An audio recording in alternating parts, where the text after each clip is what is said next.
Welcome to Salisbury, one of England's most historic cities, home to the tallest cathedral in the country and centuries of history as one of the most significant population centres in southern England. On this walk around Salisbury, we'll take a deep dive into the city's illustrious history, from its origins as a small prehistoric hilltop settlement to the home of more than 40,000 people today. But we begin looking over the River Avon, which flows calmly through the heart of Salisbury. The Avon has acted as Salisbury's lifeblood for over 800 years, ever since the modern city was founded back in the year 1220 AD, with the river used both as a source for drinking water and as a way of powering local mills, such as the building we see in front of us here. This is the Bishop's Mill, a beautiful historic building of the early 18th century, now home to an idyllic riverside pub, which stands on the site of a collection of medieval water mills and an older pub that was owned by the Bishop of Old Sarum, hence the pub's modern name, the Bishop's Mill. In more recent history, the pub was infamously caught up in the events surrounding the Salisbury poisonings of 2018, which we'll talk more about later, and it was closed down for over a year for decontamination.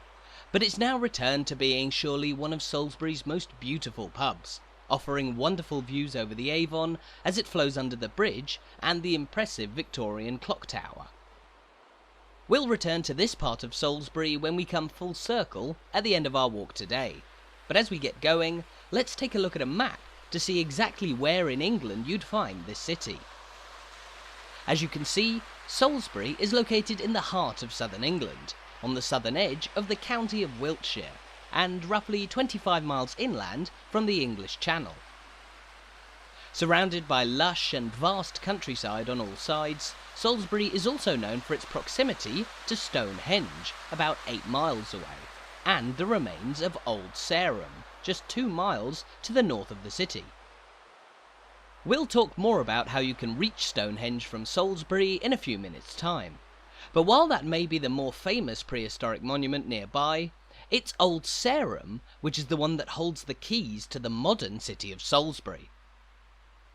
Before the city that we know today was established here by the Avon in 1220, Salisbury existed as a small hill fort by the name of Old Sarum, possibly since as long ago as the year 3000 BC. Old Sarum, the ruins of which are still visible today, remained inhabited until the 13th century, by which time it had grown into a place of moderate importance. However, the construction of New Sarum, that is, modern Salisbury, in the 13th century, caused Old Sarum to decline rapidly. New Sarum, meanwhile, became the home of a dense and busy new community, and here we find St Thomas's Church, which dates mostly from the 15th century as we see it now, although the first church on this site was originally established with the city in the early 13th century.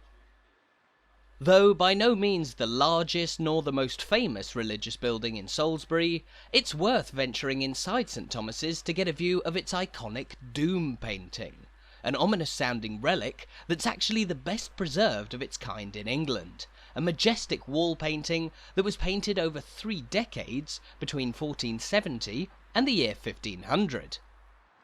St Thomas's doom painting isn't just remarkable for its age, but also because it was only rediscovered in the year 1819, having spent most of its life covered over with white paint, a result of the reaction against former Catholic idolatry in the English Reformation of the 16th century.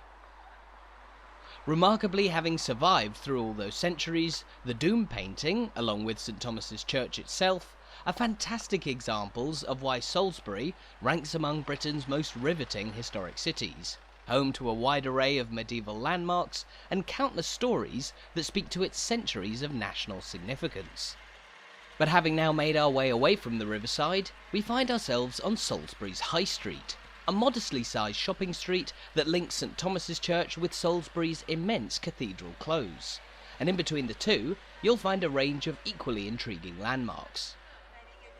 Here we're passing by the former Salisbury Assembly Rooms, a local meeting venue that was a long-established fixture on the High Street, in use between 1802 and 1960 on the upper floor of the building, the lower floor later coming into use as a branch of W.H. Smith's, who built the fetching clock you see on top in 1924. Just next door, meanwhile, is one of the oldest buildings in all of Salisbury, the Old George Inn, a historic coaching inn that was originally built over 700 years ago in the 14th century.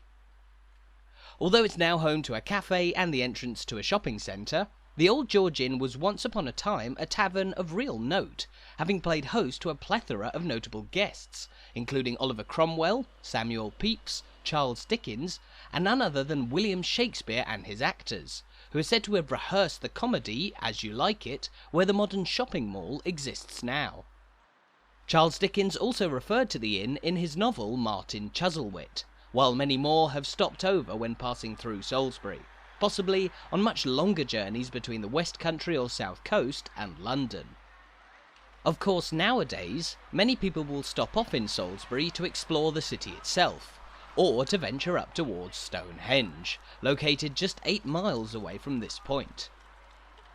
The world-famous prehistoric monument, likely constructed between 3000 and 2000 BC, is easily reached from Salisbury, with dedicated public buses running throughout the day between Salisbury's railway station and Stonehenge, a trip which takes about half an hour each way.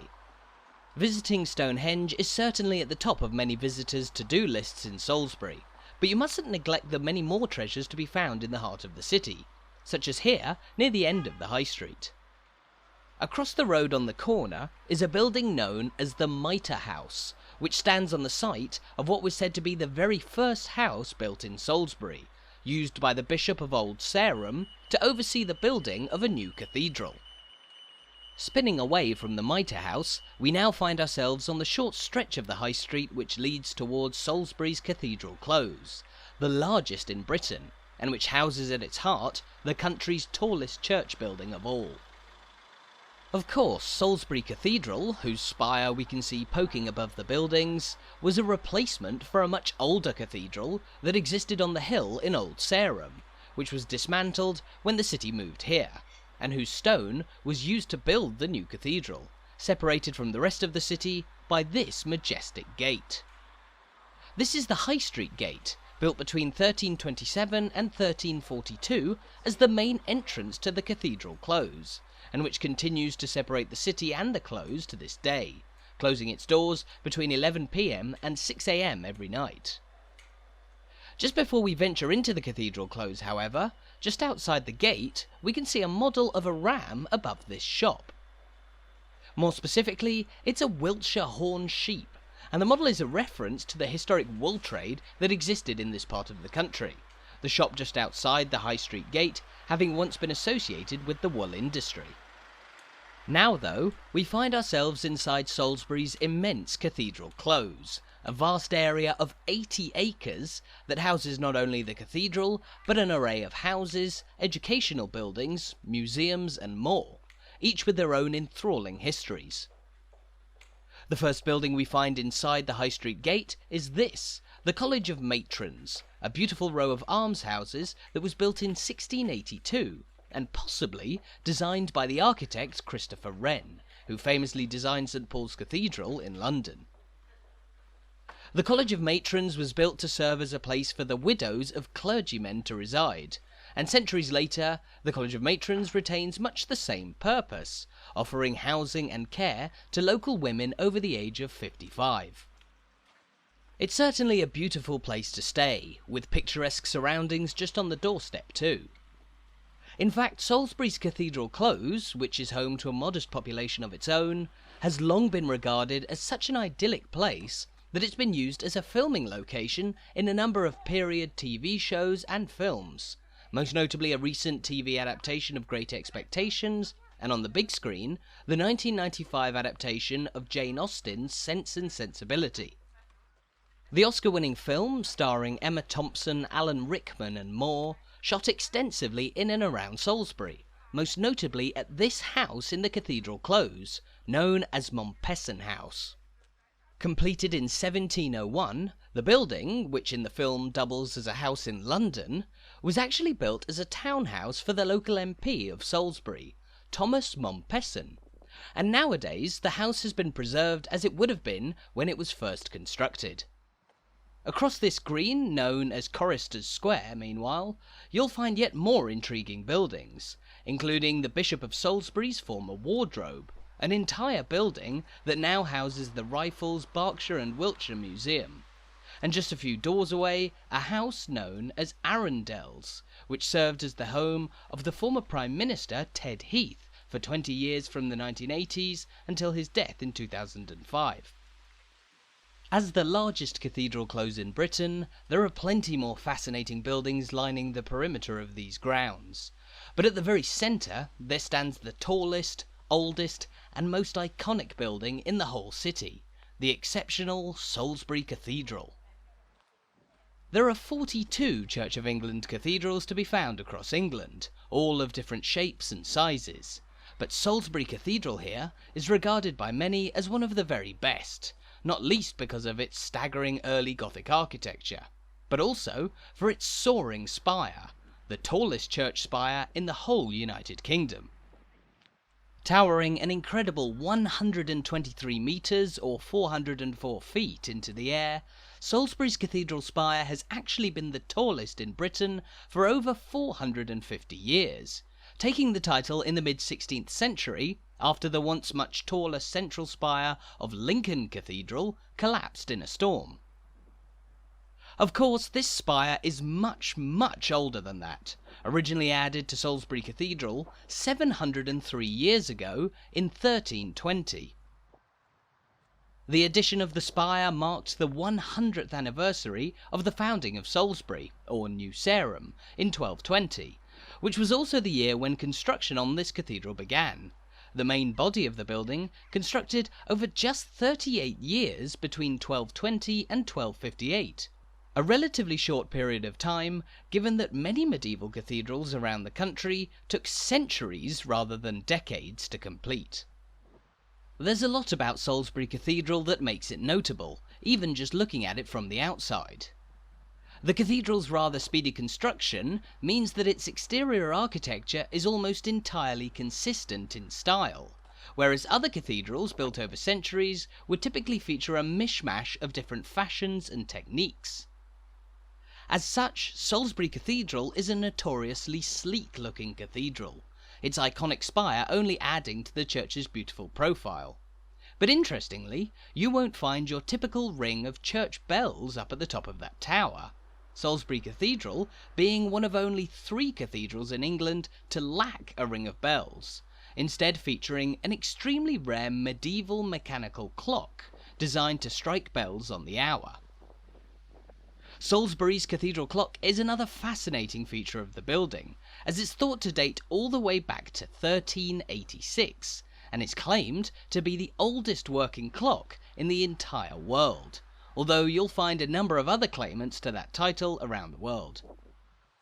Even so, if the clock was truly built in 1386, it would be less than 200 years younger than the rest of this medieval cathedral, which, as we mentioned earlier, was built in part using the stone of its predecessor, the former cathedral at Old Sarum, which was dismantled in 1220. Old Sarum Cathedral, which, apart from the spire, was of a similar size to Salisbury Cathedral here, was an icon of the former settlement's significance. But its demolition begs the question, why exactly did the city move here, just 2 miles to the south? Well, the impetus for the move laid with the Bishop of Old Sarum at the time, a man named Richard Poor. At Old Sarum, the cathedral was positioned outside of the defensive castle walls, which according to the bishop created squalid conditions and exposure to hostile forces from outside the town. Compounding the bishop's misery were poor relations with the Sheriff of Wiltshire and the garrison of soldiers stationed at Old Sarum Castle, who eventually drove him out of town, leading the bishop to select a site for a new cathedral, a site with access to the waters of the River Avon, but importantly, with more independence than at Old Sarum. And this desire for independence is likely the reason that Salisbury's Cathedral Close here is so massive, a vast enclosure that existed under the jurisdiction of the bishop, and not the rest of the city. And it worked, because within just a few years, a large civilian settlement began to prosper on the outskirts of this new cathedral, while the cramped hilltop town of Old Sarum fell into decline. Despite its decline, however, you'll still find references to Old Sarum all over modern Salisbury, including here at Sarum College, a theological college established in 1860, but which is said to stand on the site of a much older medieval theological college, during which time Salisbury, or New Sarum as it was known officially at the time, was attracting many students and scholars from across Europe, and had the foundations to become a new university city to rival Oxford and Cambridge. For some reason, however, that never came to pass, but Salisbury, with its cathedral, remained a place of real significance throughout the Middle Ages. We'll talk more about that later, but we'll now begin to make our way out of Salisbury's immense Cathedral Close by way of the North Walk here, which will lead us towards the historic St Anne's Gate, past a collection of yet more beautiful houses. As we saw earlier, the Cathedral Close is a place not just used for religious purposes, and on this street we'll find an array of houses that a number of famous faces used to call home.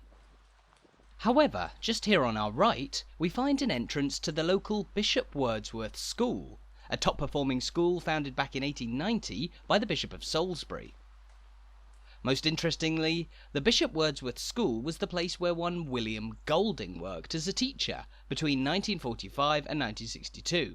during which time he also penned a novel named Lord of the Flies, in an exercise book bearing the school's name, that original manuscript going on to be published as one of the 20th century's most acclaimed books. Facing the school across the road, meanwhile, you'll find the gates to a historic house named Malmesbury House, hidden from view behind the wall, but which was originally built all the way back in 1416, and which notably is said to have hosted none other than King Charles II in the mid-17th century, either as he fled after his loss at the Battle of Worcester in 1651, or possibly as he escaped the plague in London in the 1660s. And back across the street is a fetching cream-coloured house that also bears a plaque, noting that a woman named Charlotte Cradock lived here in the early 18th century. She was the wife of the novelist Henry Fielding, and accordingly the inspiration for the character Sophia Weston, the main love interest in his famous novel Tom Jones. All of those stories, and many more, took place within the 80 acres enclosed within the walls of the Cathedral Close, which is only accessible through 3 gates, one of them being this, St Anne's Gate. Built just under a century after the High Street Gate, St Anne's Gate dates to 1331, when the walls around the close were completed, and interestingly, it also features stonework taken from the original cathedral at Old Sarum. But having now visited Salisbury's oldest and most iconic landmark, and the area where the city of New Sarum was born, it's now time for us to return to the city proper, making our way out of St Anne's Gate and onto the busy St John's Street. Leading into the city centre from the south, St John's Street has been busy with traffic for centuries, and across the road we can see the Chapter House, a historic inn dating back to the 16th century, which would have once served as one of the many coaching inns providing accommodation for travellers arriving into Salisbury. You'll find countless historic coaching inns all over Salisbury's compact city centre. In fact, there are no less than 40 pubs in the heart of town today, the oldest dating back over 700 years to even before the building of St Anne's Gate, and we'll visit that when we come towards the end of our walk. From here, we're going to be strolling back through the centre of Salisbury to the point on the River Avon where we started, and on our way, we'll pass yet more beautiful medieval buildings that now serve as everything from shopping centres to multiplex cinemas, as well as one of the city's largest old coaching inns, and Salisbury's majestic and equally historic marketplace. That's all to come, but as we make our way along the line of the Cathedral Close walls, let's return to the matter of Salisbury's many inns, because just a few doors down from the Chapter House, there stands one of the largest hotels in the city centre, the White Hart. Built in the early 18th century, This beautiful Georgian-era hotel is yet another of the many Salisbury hotels with a connection to famous figures throughout history. Notable people to have stayed here, including Charles Dickens again, Sir Walter Raleigh, and the American author Mark Twain. And speaking of America, the White Hart here interestingly lends its name to another inn across the pond, in the small town of Salisbury, Connecticut, which was built in 1806, making it nearly as old as the United States themselves. Over the road we can see another pub, the Bell and Crown, which has a history dating back to 1350, just over a century after an important moment in English history took place. On the wall on this side of the road, we can see a grand board that bears an extract of the highly significant Magna Carta, the historic document signed back in 1215, and of which only 4 original copies remain, 2 located at the British Library in London, 1 in Lincoln Castle, and the other right here in Salisbury. Held inside the cathedral, Salisbury's copy of the Magna Carta is said to be the best preserved of the 4, despite the fact that it was brought here at a time of great upheaval for Salisbury, with the establishment of the new cathedral and new Sarum coming just 5 years after the document was signed. Initially, it was mandated that copies of the Magna Carta were to be distributed to cathedrals all over England, and so a man named Elias of Dereham, who was present at the sealing of the Magna Carta at Runnymede, was tasked with bringing a copy of the document to Old Sarum Cathedral. Elias remained at Old Sarum, during which time he became an ally of the Bishop Richard Poore, who eventually made him the project manager behind the building of the new cathedral that we see today, and therefore the Magna Carta was brought along to be housed here at New Sarum. Amazingly, New Sarum remained the official name of Salisbury until as recently as 2009. But where did these names come from in the first place? Well, the story is one of murky origins and many ups and downs. But the long and short of it is that the old hill fort of Old Sarum was for most of its existence known simply as Salisbury, or as it was recorded in the Domesday Book of 1086, Salisbury. Over time, this evolved into the unusually pronounced Salisbury as we know it today. But when it comes to the name Sarum, that appears to have come about as a bit of an accident in the 13th century, likely as an incorrect extension of the name Sar, a once common abbreviation for Salisbury. Through the years, though, both names have survived regardless, and provide an important link to Salisbury's millennia of history. Now, though, we find ourselves approaching the very heart of the modern city once again, strolling down Catherine Street, a busy little street that's been changing its face time and time again for years. As we mentioned, this street brings travellers into Salisbury from the south, and as such, it developed as a good place for local people to establish businesses of all kinds to serve the passing trade, functioning as the city's effective high street, as workshops, inns and stores of all kinds were established along its path. This was during a period when coaching inns were big business here in Salisbury, and although a modern ring road now takes passing travellers around the city centre, you'll still find many of the inns which used to cater to those making their way right through the heart of town. And here we find perhaps the best example of just that, the Red Lion Hotel, a grand coaching inn which is said to have a history dating all the way back to the establishment of the city in 1220. Though the front of the inn dates only to the 19th century, the large archway, built to allow horse and carriages to pull in to stop, gives access to a beautiful courtyard where you'll find the hotel itself, which claims to be the oldest purpose-built hotel in all of Europe. When it was first opened in the 13th century, the Red Lion here was originally named the White Bear, and it was built as accommodation for the men who were drawing up the blueprints for the new cathedral. Adorned with beautiful autumnal leaves hanging over the garden, the Red Lion has been a desirable spot to stay in Salisbury for centuries, although unlike other Salisbury inns, fewer famous faces have stopped over at the hotel, some of its most notable guests instead being disorderly groups of soldiers who were stationed here at different periods, whether that be groups of unruly British troops in the late 18th century, or, as the story goes, a rowdy group of Australian soldiers in the last months of the First World War, who for some reason, and somehow, stole a double bed as a souvenir. The Red Lion is faced across the road by the much more modern Cathedral Hotel, built in the 18th century as the coaching in trade continued to boom, although the hotel unfortunately closed down just recently in the summer of 2022. Of course, with the Ring Road, Salisbury city centre taverns no longer see the same passing trade they once did. But what other industries has the city been known for over time?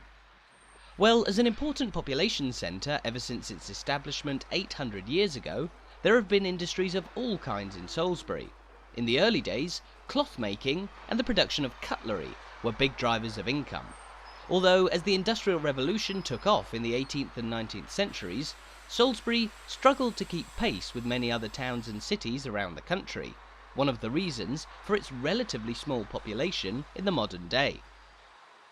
That being said, heavy industry did eventually make its way to Salisbury, particularly during the Second World War, and we'll talk more about that in a couple of moments. But here on the street known as New Canal, we're encountering one of the most unusual entertainment venues in the whole country. Just behind the bus here is a beautiful medieval building that was built all the way back in 1470 and served as the house of one John Hall, a local wool merchant and later the MP for Salisbury. Nowadays, however, the building serves a very different purpose. It's Salisbury's Odeon cinema, with 5 screens inconspicuously housed behind a fetching Tudoresque facade. The building's black and white frontage was actually a fairly recent addition of 1881, but the cinema's foyer and screens are the original medieval hall, a fantastically unique place to catch a film. Returning to the story of industry in Salisbury meanwhile, the arrival of the Second World War brought an unexpected turn for the city, as Salisbury became the main production centre for the iconic fighter plane, the Supermarine Spitfire. At the start of the war, Spitfires were being built in factories around the south coast city of Southampton, but many were destroyed by the bombs of the Luftwaffe in 1940. The Germans thought that they'd put an end to Spitfire production once and for all, but that was far from the case, as Salisbury, a smaller city further inland, became the top-secret heart of Spitfire production for the rest of the war. Factories were established and mostly employed women and girls with no previous mechanical experience, while other workers in garden sheds and local workshops assisted privately. This created a vast operation that, despite taking place in total secrecy, produced over 2,500 Spitfires throughout the rest of the war, roughly 10% of all those produced between 1939 and 1945. The people of this city likely played a crucial role in turning the tide of the war, therefore, and today you'll find a memorial to the secret Spitfires of Salisbury just to the north of the city, an often unsung part of this city's illustrious history. Now, we've wandered into the Cross Keys shopping centre, which is far from your typical mall. Before rushing into the shops, take the time to note the many historic features incorporated into the modern centre, such as this beautiful wooden staircase, dating from the reign of King James I in the early 17th century. The staircase, wonderfully preserved, is part of what was once a busy network of houses that existed here in the heart of the city, and it's neighboured by an even older building just to our left, a 14th century house that once upon a time existed as a pub, named the Plume of Feathers Inn. It's one of the many examples of how Salisbury has repurposed its many medieval buildings for the modern day. But although we think of this city as one of England's most historic, you might be surprised to learn that there's something distinctly modern about Salisbury wherever you look. Having been built deliberately after the palaver at Old Sarum, Salisbury is a planned town, and its streets, unlike most medieval British cities, are laid out on a very defined grid pattern. The Cross Keys house here, sitting on the corner of an intersection of 4 very straight roads. Despite being a compact and busy city centre, Salisbury feels really rather spacious, particularly at this point, as we find ourselves on the city's Guildhall Square. The Guildhall Square is home to Salisbury's sprawling war memorial here, erected in 1922 and dedicated to those who lost their lives in the 2 World Wars. and it stands in front of the Grand Guildhall itself, a majestic building built in 1785. The Guildhall, the meeting venue for the City Council, is a building steeped in history, home to exquisite halls and chambers inside that have been visited by kings and queens through the years. But the imposing building that we see today is far from the first to have existed here. Originally, a Guildhall was built at this point in the city back in 1314, when it was known as the Bishops' Guildhall, the venue at which the bishops of Salisbury would exercise their powers. The medieval Guildhall's positioning provided an important show of power for the bishops, as the building overlooked Salisbury's sprawling marketplace, the point in the city through which almost every inhabitant would pass weekly. Though it's much quieter today, markets have been, and still are, held on Salisbury's Marketplace every Tuesday and Saturday, a local tradition that's been taking place for over 800 years. In the Middle Ages, Salisbury's market was huge, so big that it often spilled out onto the streets surrounding this already very large square, and you would have found stalls selling everything from grains to meat, fish, livestock and more. But while this might give you the impression of a chaotic medieval market, there was method to the madness here in Salisbury.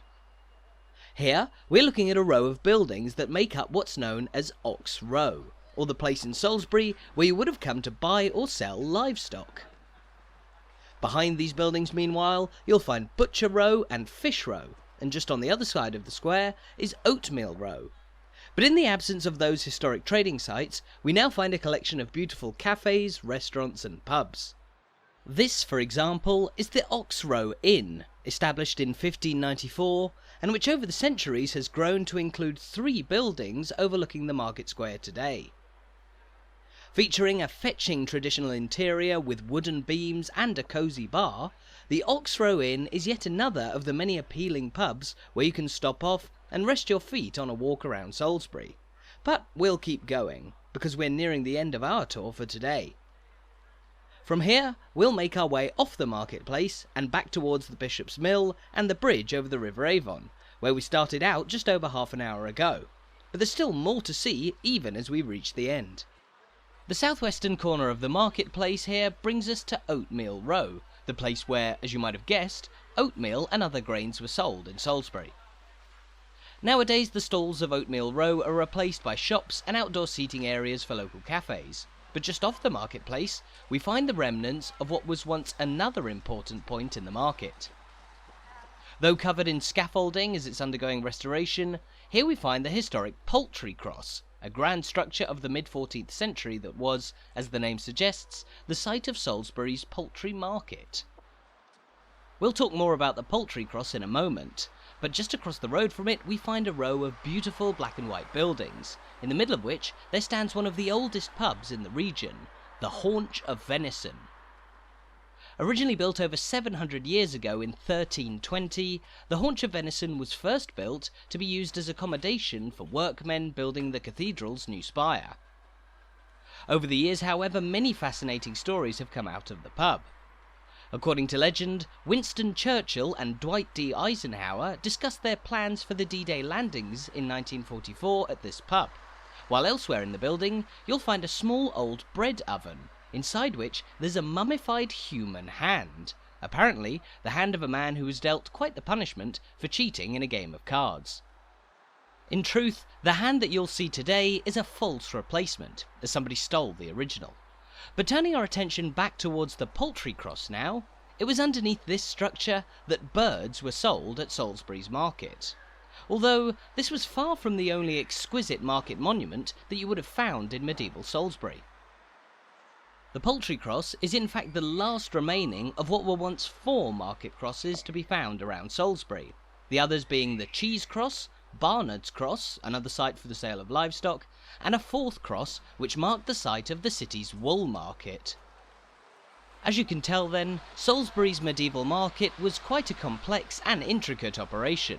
but it marked the city out as an important destination for people around the region to travel to. Nowadays, people continue to flock to Salisbury year in and year out, although more so for tourism than to shop at the local market.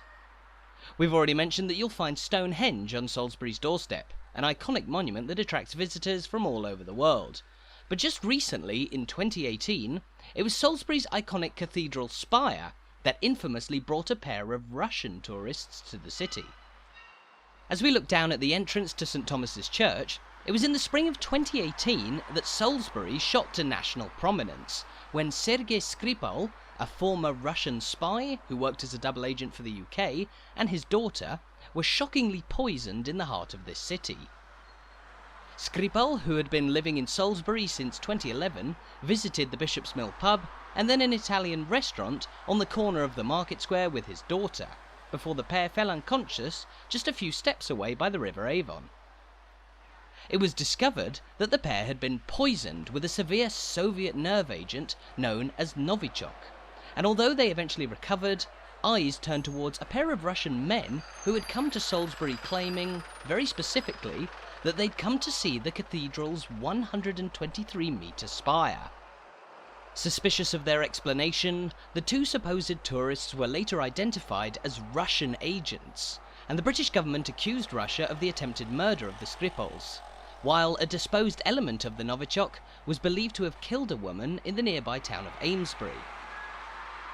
The incident caused a major diplomatic furore that saw 153 Russian diplomats expelled from the UK, and a severe souring in relations between Britain and Russia, while a number of venues around Salisbury, including the Bishop's Mill pub just behind us, and much of the walkway beside the river, were closed off for decontamination. An unpleasant turn of events, the poisoning incident was just the latest episode in the long and riveting history of this city, and I hope you found it interesting as we've strolled through Salisbury's centuries of stories today. But sadly it's here where we reach the end of our walk. Thank you so much for watching this video. I really hope you enjoyed it, and I hope you're looking forward to visiting Salisbury for yourself sometime soon.